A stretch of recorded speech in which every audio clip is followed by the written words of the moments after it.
Hello.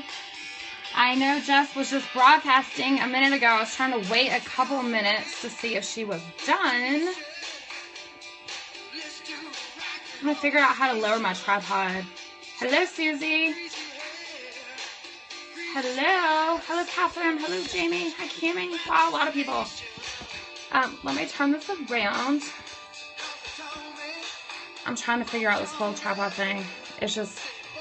Haley. Is it Haley or Hallie? Haley is my daughter's name. Yes. This is what I am really trying to do. I'm trying to think. I'm an out-of-the-box thinker, and I'm trying to... Hallie. Okay, got it. My daughter's name is Haley. Hayley. Hello. Let me turn this around so you can see my face.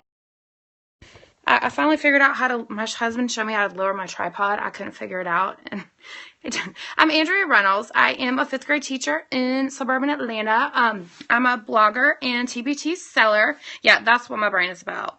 And yeah, I'm a creative thinker, and it gets me in trouble sometimes. I have been hello, Amy. I've been a TPT seller actually for real since 2012, believe it or not. Thank you. Yeah, that's my real color.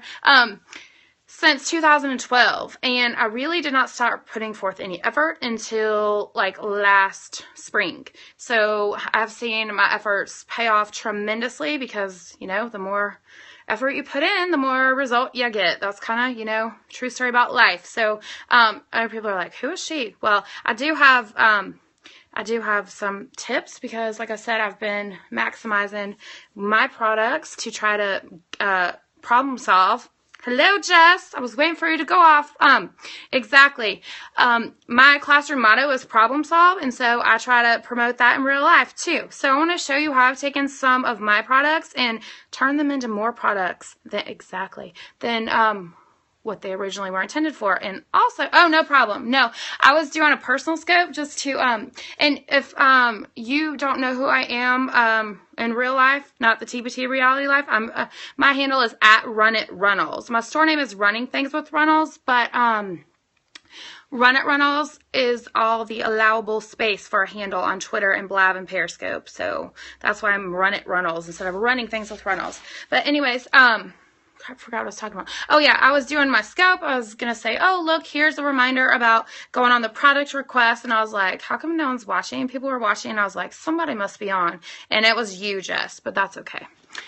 So I was waiting till like 3:02, 3:03 to start. But anywho, I love social studies, and I also am very passionate about working with English language learners, and so I try to take my products and modify my history nerdiness into products that differentiate for different levels of, no problem, different levels of ESOL students, because in your classroom, you're going to have level 1 brand newcomers to America, and you're also going to have kids who are ready to exit ESOL. So I've tried to maximize my products even more. And this year I'm taking the gifted endorsement. So I'm like, wait a minute.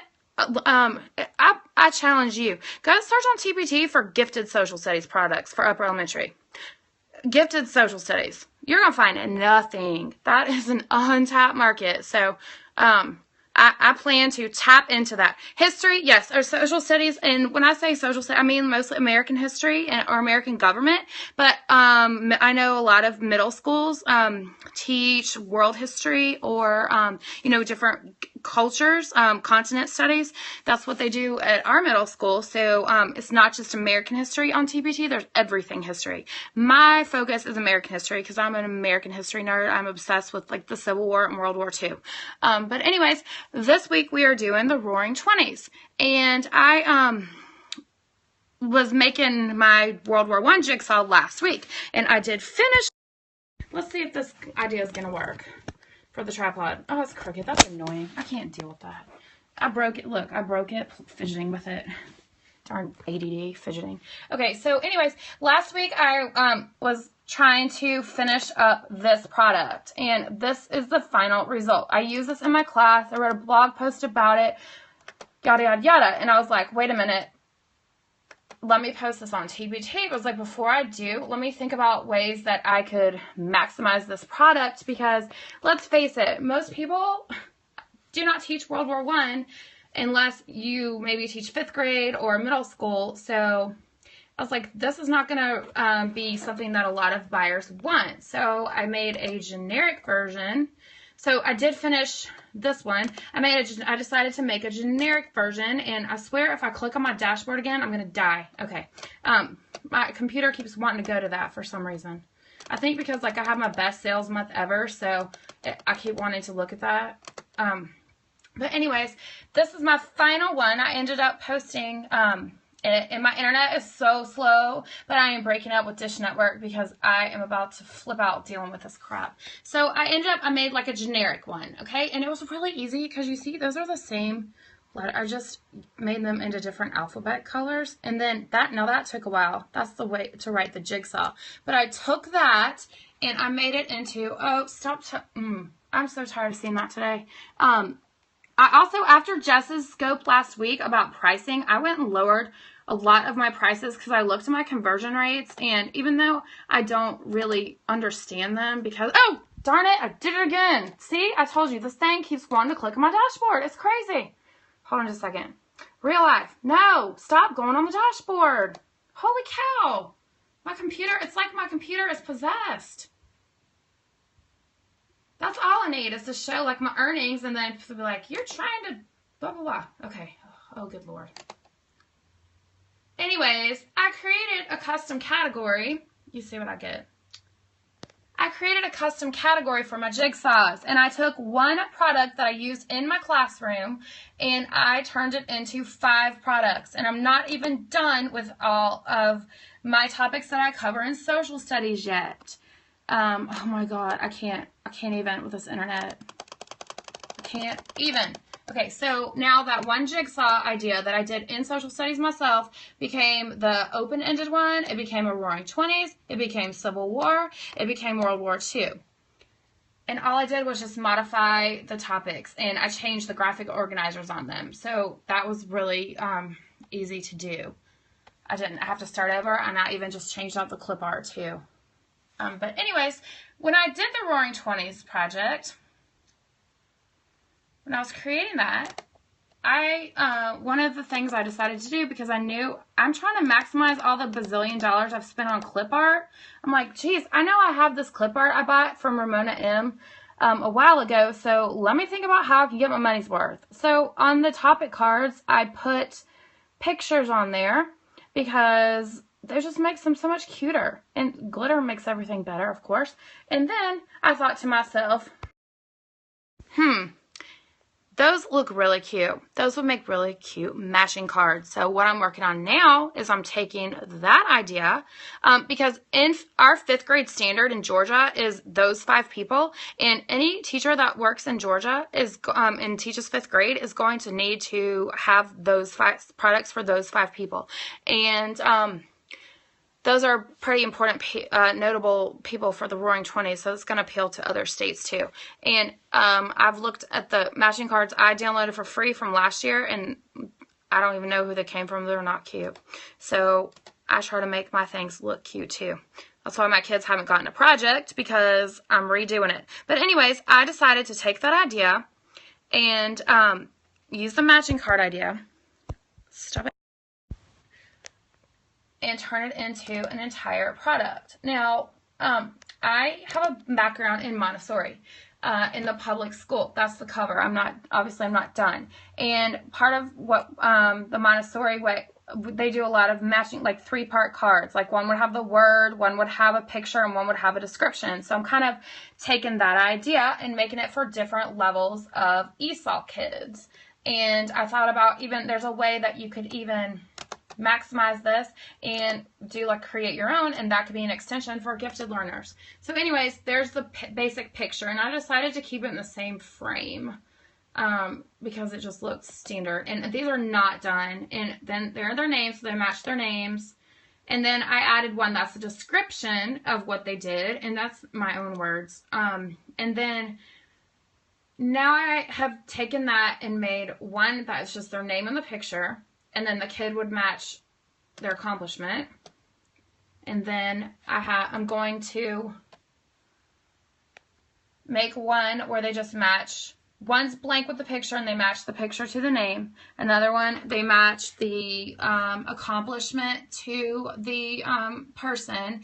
And that's how you can differentiate for different levels of ESOL, because I know a lot of people have trouble coming up with ideas for like their newcomers to do during social studies. Now, if I have an English language learner that is, or a special ed student who, is not able to do things on grade level, then what you could do is give them, so that they are doing something on the topic, give them this, give them the printout with the answers, and then have them just take the card, the picture, and match it to the name. So they could even do that with the answer key. So that's kind of how you can totally differentiate. So think about how you could take an existing product and like a component of it and create a new product with it. I hope that was helpful. I plan to do that for a lot of my projects, because the matching cards, like I said, there's not a lot of stuff for upper elementary social studies other than there's a ton of awesome reading passages. And some projects, but when I looked for like a Roaring 20s choice board that I'm working on now, there's really not very much. So that's what I do. I start by searching for a topic, and if I don't find anything for it, then that tells me that's something I can capitalize on. So just like I said, think about how you can take your existing products and pull out chunks of them and get your money's worth out of your clip art. And hopefully I come back to you next week. I will be basing your company on adaptable. Awesome. Good. Yeah, that's what I'm trying to do with mine. Like let me show you what I did with my picture dictionaries too, how I totally changed those. I have a whole collection of picture dictionaries for English language learners that cover all of my curriculum for social studies. And since I'm doing the Roaring 20s, I just gave my kiddos this one right here. And I'm going to show you the new update I'm doing to all of them to differentiate them even more. I'm also making them editable once I finally figure that out. Because let's face it, the teacher might want to have the kids do computer for one-to-one school. So a whole set of these. That's all it is right now. It's basically just, and these are all like around $2. Just important terms, Jazz Age, Harlem Renaissance, blah, blah, blah. And that's the basic format, okay? The basic format. Babe Ruth, Amelia Earhart, Speak Easy. And some of these people, they don't have to know, like Ella Fitzgerald, but let's face it, you saw the important people, that they had to know. They're all men. So I don't stick to the standards. But anyways, that's the old format. But I decided that after one of my kids in my class, she really can't do the sentences. So I created a new format for the latest one I did, because I just have her do the picture, and she can do the definition, but some kids might just be able to do the picture. So here's how I maximized that idea and turned it into a totally... Yes. And I make them do it in their own words. I tell them they are not allowed to copy out of the back of the social studies book. Social studies books are good for propping up your laptop. That's about it. Okay. I know I took all my files off of here because this is my work computer. Here it is. Okay, so here's how I am updating those. Okay, here's the War on Terrorism, which that was super fun over Christmas break, right?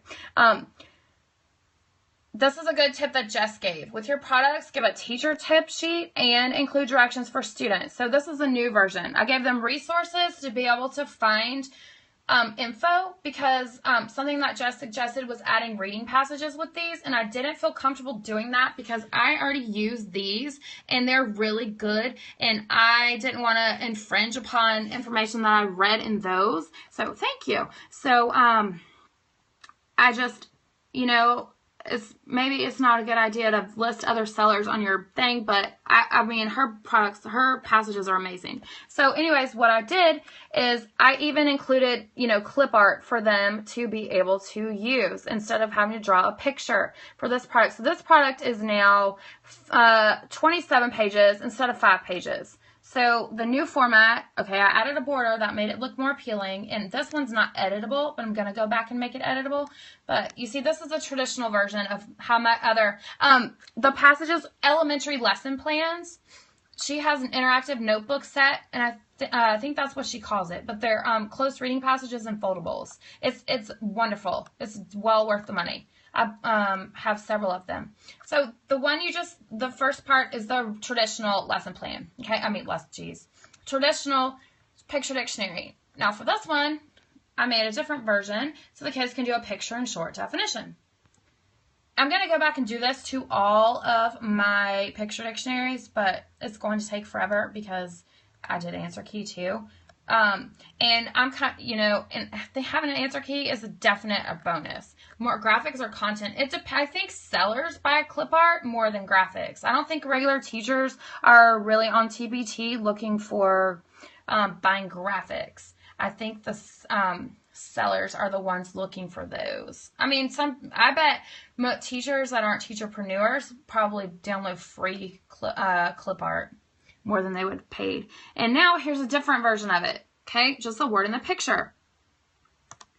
And then answer keys. I was kicking myself that I didn't have one for the World War I picture dictionary I just graded for myself. And luckily I know quite a bit about social studies, so I can already do this. But think about if a teacher really doesn't care for social studies or if they're doing a new curriculum, they would appreciate the answer key. So I even included matching cards on this. See, I took my picture dictionary idea and I ran with it. So that is just something to think about, maximizing your products. Differentiating them to make them simpler or to make them more challenging. That one, there's not really a super challenging version of it. That's about all. I have to say thank you for watching, and this is a topic that I plan to continue with, maximizing your existing products and modifying what you have for different types of learners. Thank you for watching, and I am Andrea Runnels, Running Things with Runnels, and my Periscope handle is @RunItRunnels. And good, thank you. If you want to check mine out. Thank you for watching. I appreciate it. And I will talk to you guys next Saturday. Bye-bye.